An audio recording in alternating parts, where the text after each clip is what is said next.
که غواړئ یو باعزته، بااعتماده او مالي پلوه قوي انسان واوسئ، نو ځینې مالي تېروتنې شته چې باید هېڅکله یې ونه کړئ. پیسه یوازې د بانک حساب نه ده، دا ستاسو عزت، ذهني سکون، اړیکې او فرصتونه هم اغېزمنوي.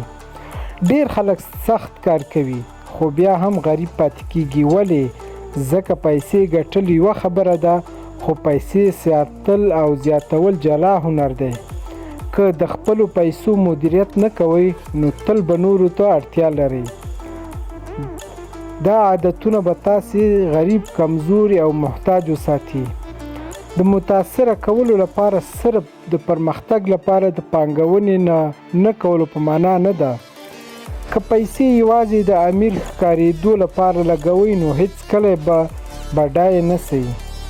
اصلي شتمن خلک له خپل عاید څخه کم مصرف کوي، خو متوسط او غریب خلک د ځان ښکاره کولو لپاره زیات مصرف کوي. پیسې د مهارتونو، بانکونې او شتمنۍ لپاره وکاروئ، نه د قیمتي کالیو او بې ضرورته شیانو لپاره. یوازې یو عاید لرل، که ټول عاید مو له یوې دندې یا تجارت څخه وي، دا خطرناک دی. او 100 میلیونر 2 عایداتي سرچینې لري. که یوه بنده سي نو نورې سته، خو که تاسې یوازې پر یوه تکیه کوئ نو له مشکلاتو خلاص نه یاست. یو مهارت زده کړئ او پانګونه وکړئ. د مالي زده کړو نشتوالی. پیسه اصول لري، که یې زده نه کړئ نو تاوان به وکړئ. حتی که ډېر عاید هم ولرئ، که یې سم مدیریت نسئ کولی، له لاسه به یې ورکړئ.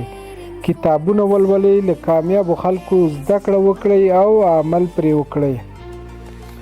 د غلطو شیانو لپاره پور اخیستل. پور یا خو تا بډای کوي یا غریب.